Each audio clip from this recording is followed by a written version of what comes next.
So good to see you here. The first reading is very discerning. It says that, a person, exposes themselves in terms of who they are by the words that they speak.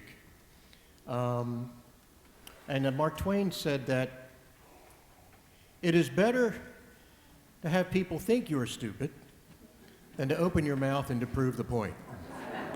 Or I think it is to remove all doubt. That's probably it, right. Than to open your mouth and remove all doubt. And we really don't talk about people being stupid, but we do know that what comes out of the mouth, as Jesus says, comes from the heart. And that can be something wonderful on behalf of human beings. Jesus Christ calls to us as our loving Creator, as not only our shepherd, but as our Father and as our brother. And St. Augustine talks about when we draw close to the call of God, it is cor loquitur ad cor, heart speaking unto heart. So in the scripture we have today, where Jesus talks about what comes out of a person's mouth comes from their heart, Pastor Richard Donovan, who died 2 years ago, he was a chaplain in the U.S. Army, wonderful, wonderful man. And I'm going to borrow much of what I'm saying today from him. He said in the beginning, he says, this is not so much a parable as a series of images, like a fast-moving slideshow. Remember slides? He says, first we see a snapshot of two blind persons. Then we see the huge log and the speck and two pairs of eyes. Then a pair of trees, one good and one bad. And then a pair of houses, one sturdy and the other washed away. The point of the first image, two blind people, is that we must be careful when choosing whom to follow, lest we stumble into a pit alongside our blind guide. The second is that we have no business trying to guide others unless we ourselves can see clearly, and that means seeing our faults, our limitations, our perspective.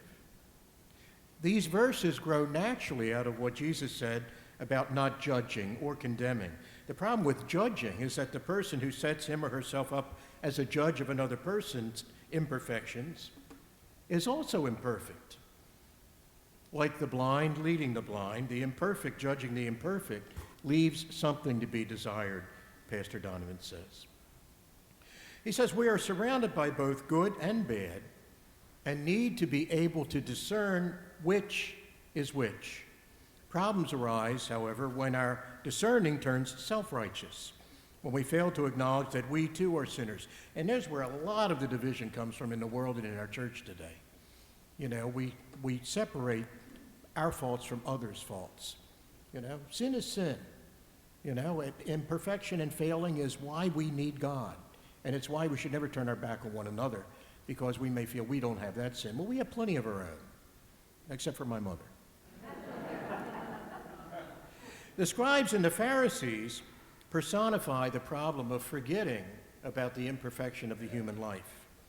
They strive to keep the law and to ensure that others do so well, and that is a noble undertaking because the law, as Richard Donovan says, is God's law, and God prizes faithfulness to the law, and the law is wisdom to the simple. However, a scrupulous observance becomes a problem when it leads to spiritual pride on the part of the scrupulous observer, because they assume that they are good, and the rest of the world is bad, because they don't follow in exactly the same way. And that is the case with the scribes and Pharisees, and Jesus warns us to be careful lest we adapt this same kind of judgmental attitude which comes from spiritual pride. We're not as bad as others. Jesus says a plant's produce is the natural outgrowth of its character. He states this self-evident principle to illustrate a parallel principle in our spiritual lives. He says, the good man or woman, out of the treasures of their heart, brings out that which is good, and the evil, out of the evil treasure of their heart, brings out that which is evil. In fact, you might remember Shakespeare's famous quote from Julius Caesar, the evil that men do lives after them, the good is oft interred with their bones. Jesus wasn't quoting Shakespeare, by the way, but what he said was still good.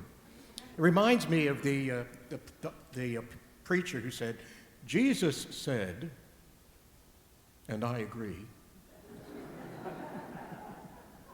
Sometimes that's the attitude that we can take.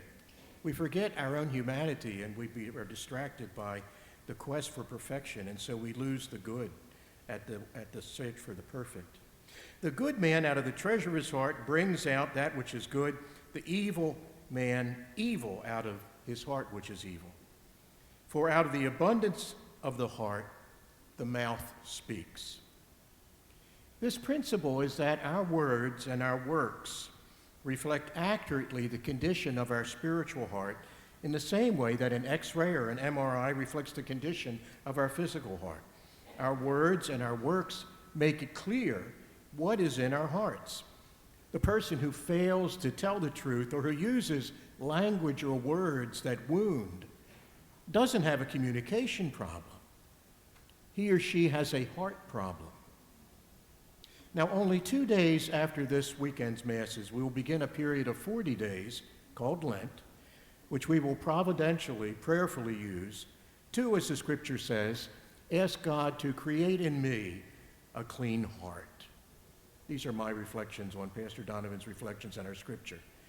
Create in me, O God, a clean heart. In fact, if it comes through in time, we will have banners in our church that actually have a pair of folded hands and saying, to remind us throughout these 40 days, create, O God, create in me a clean heart.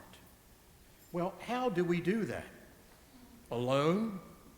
With our own set of eyes to help us see? No. We must do this as a community. Otherwise, we are merely our own blind guides. And that is why our church is embarking on these 5 weeks of Lent to journey together with each other in honest conversations each week about the present shape of our lives together in our shared community. As St. Paul says, if one member of the body hurts, the entire body suffers, and so it is with our shared lives. Do you remember when in Lent you were called to give up something, right? And what we did is we gave it up for 40 days, and as soon as the 40 days was down to the last second, we took it all back again. You know, we want to give up something permanently.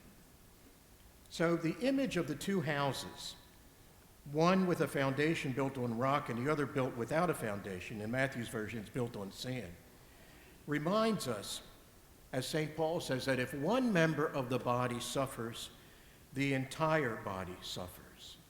If one member hurts, the entire body hurts. And racism hurts everyone.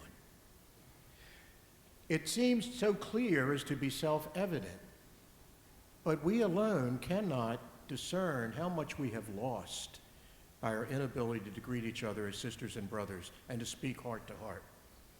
While foundations are the least exciting part of a building's design, we understand it is almost intuitively that a strong foundation is essential.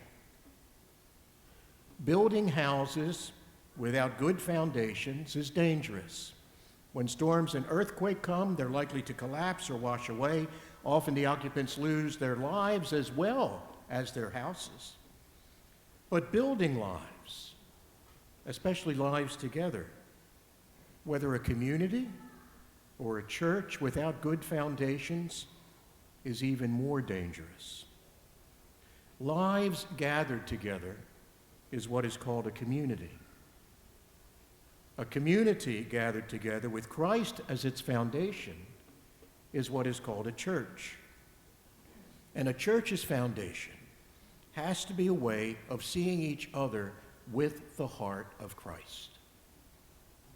So if we are to find the way of seeing each other with the heart of Christ, we need to take the time to listen to one another and to speak with one another, to become aware of perhaps the unseen pain that is in our sisters and brothers' hearts, and to become aware of what may also be in our hearts, to inhibit that closeness of heart to heart, which makes us a community and brings us together and separates all division.